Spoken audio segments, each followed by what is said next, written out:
ಆನೆಗೆ ದಾಹ ಆಗಿದೆ ನೀರು ಕುಡಿಯೋಕೆ ಅಂತ ಹೇಳಿ ಅದು ಕಾಲುವೆ ಒಳಗೆ ಬಂದ್ಬಿಟ್ಟಿದೆ. ಶನಿವಾರ ಕಾಲುವೆಗೆ ಬಂದಿದೆ, ಆಮೇಲೆ ವಾಪಸ್ ಹೋಗೋದಕ್ಕೆ ದಾರಿ ಗೊತ್ತಾಗಿಲ್ಲ. 20 ಅಡಿ ಆಳದಲ್ಲಿ ಕಾಡಾನೆ ಸಿಕ್ಕಾಕೊಂಡ್ ಬಿದ್ದಿದೆ. ಖಾಸಗಿ ಪವರ್ ಪ್ಲಾಂಟ್ ಒಳಗಡೆ ಕಾಡಾನೆ ನುಗ್ಗಿದ್ದು ಮಳವಳ್ಳಿಯ ಶಿವನ ಸಮುದ್ರದ ಬಳಿಯಲ್ಲಿ ಸದ್ಯಕ್ಕೆ ರಕ್ಷಣಾ ಕಾರ್ಯಾಚರಣೆಯನ್ನ ಮಾಡಲಾಗ್ತಾ ಇದೆ. 20 ಅಡಿ ಆಳದಲ್ಲಿ 4 ದಿನಗಳಿಂದ ಹೊರಗಡೆ ಅಲ್ಲಿಂದ ಬರೋಕಾಗದೆ ಆನೆ ಒದ್ದಾಡ್ತಾ ಇದೆ, ನೀರಲ್ಲೇ ಇದೆ. ಫಸ್ಟಿಗೆ ಅಲ್ಲಿ ಸಿಬ್ಬಂದಿ ಅದು ಹೇಗೆ ಬಂದಿದೆ ಅದೇ ದಾರಿಯಲ್ಲಿ ಹೊರಗಡೆ ಹೋಗಬಹುದು ಅಂತ ನೋಡಿದ್ದಾರೆ, ಅಷ್ಟಾಗ ಅದ್ರ ಬಗ್ಗೆ ತಲೆ ಕೆಡಿಸ್ಕೊಂಡಿರಲಿಲ್ಲ. ಯಾವಾಗ 3 ದಿನ ಆಯಿತು, 4 ದಿವಸ ಆಯಿತು, ಕಾಡಾನೆ ಅಲ್ಲೇ ಇತ್ತು, ಜನ ಅದನ್ನ ನೋಡಿ ಉಗಿಯೋದಕ್ಕೆ ಶುರು ಮಾಡಿದ್ರು. ಇವ್ರಿಗೇನು ಆ ಕಾಡಾನೆ ಬಗ್ಗೆ ಸ್ವಲ್ಪನೂ ಕರುಣೆ ಇಲ್ವಾ, ಕಿಂಚಿತ್ ಇಲ್ವಾ?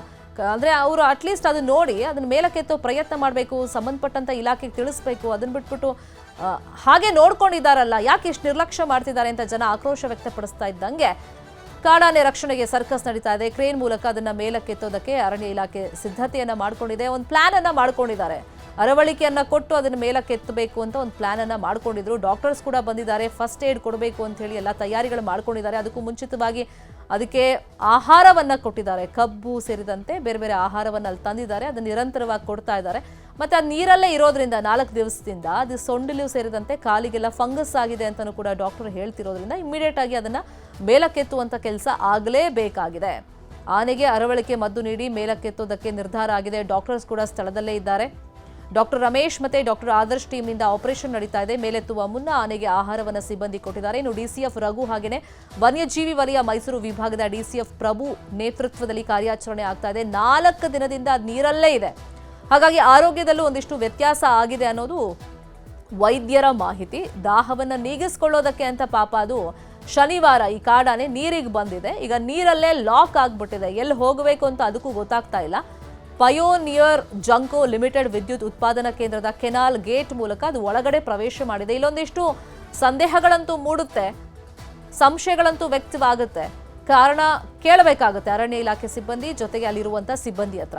ಈಗ ನೀರಿನ ಫೋರ್ಸ್ ಜಾಸ್ತಿ ಇತ್ತು, ಅದು ವಾಪಸ್ ಹೋಗೋಕ್ಕಾಗಿಲ್ಲ. ದೈತ್ಯ ದೇಹದ ಈ ಆನೆ ಅಲ್ಲಿ ತನಕ ಬಂದರೂ ಕೂಡ ಸಿಬ್ಬಂದಿ ಏನು ಮಾಡ್ತಾ ಇದ್ರು? ಗೇಟ್ ಮುಖೇನ ಅದು ಒಳಗಡೆ ಹೋದಾಗ ಅಬ್ಸರ್ವ್ ಮಾಡೋಕೆ ಅಲ್ಲಿ ಯಾರೂ ಇರಲಿಲ್ವಾ? ಅಟ್ಲೀಸ್ಟ್ ಅಲ್ಲಿ ಹೋಗಿ ಬಂದಿದೆ ಅಂತ ಗೊತ್ತಾದ ಮೇಲೆ ತಕ್ಷಣಕ್ಕೆ ಏನಾದರೂ ಕ್ರಮ ಕೈಗೊಳ್ಳಬೇಕು, ಅದನ್ನು ಯಾಕೆ ಮಾಡಲಿಲ್ಲ? ಸಂಬಂಧಪಟ್ಟಂಥ ಇಲಾಖೆಗೆ ಯಾಕೆ ವಿಷಯ ತಿಳಿಸಿಲ್ಲ? ಹೀಗೆ ಹಲವಾರು ಪ್ರಶ್ನೆಗಳಂತೂ ಈ ಆನೆ ಆ ಕೆನಾಲ್ಗೆ ಇಳಿದಿರುವ ಸಂಬಂಧ ಮೂಡುತ್ತೆ.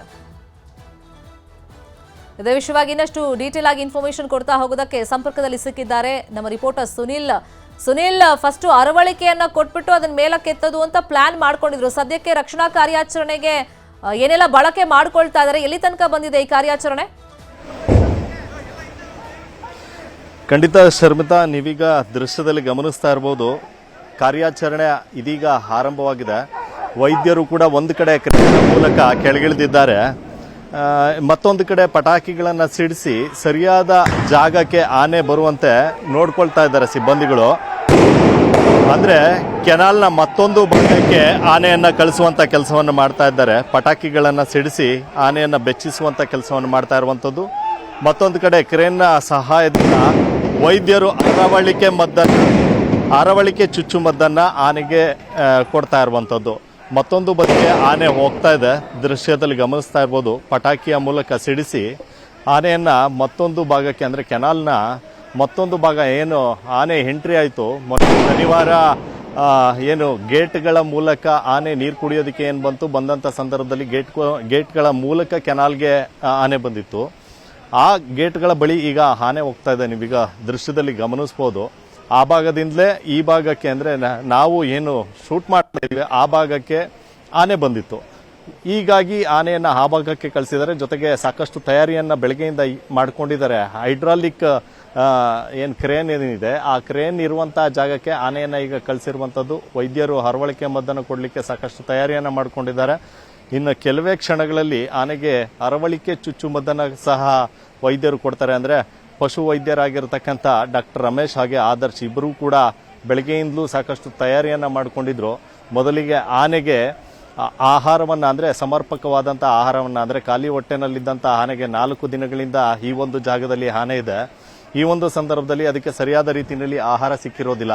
ಇಂಥ ಸಂದರ್ಭದಲ್ಲಿ ಅರವಳಿಕೆ ಮದ್ದನ್ನು ಕೊಟ್ಟರೆ ಸರಿ ಹೋಗೋದಿಲ್ಲ ಅನ್ನುವಂಥ ನಿಟ್ಟಿನಲ್ಲಿ ವೈದ್ಯರ ಸಲಹೆ ಮೇರೆಗೆ ಮೊದಲಿಗೆ ಆನೆಗೆ ಆಹಾರ ಪದಾರ್ಥಗಳನ್ನು ಕೊಡಲಾಯಿತು. ಅಂದರೆ ಹಳಸಾಗ್ಬೋದು, ಕಲ್ಲಂಗಡಿ ಆಗ್ಬೋದು, ಕಬ್ಬು ಆಗ್ಬೋದು, ಬಾಳೆ ಆಗ್ಬೋದು, ಈ ರೀತಿಯಾದಂಥ ಆಹಾರಗಳನ್ನು ಆನೆಗೆ ಬೆಳಗ್ಗೆಯಿಂದಲೂ ಸಹ ಕೊಡಲಾಗಿತ್ತು.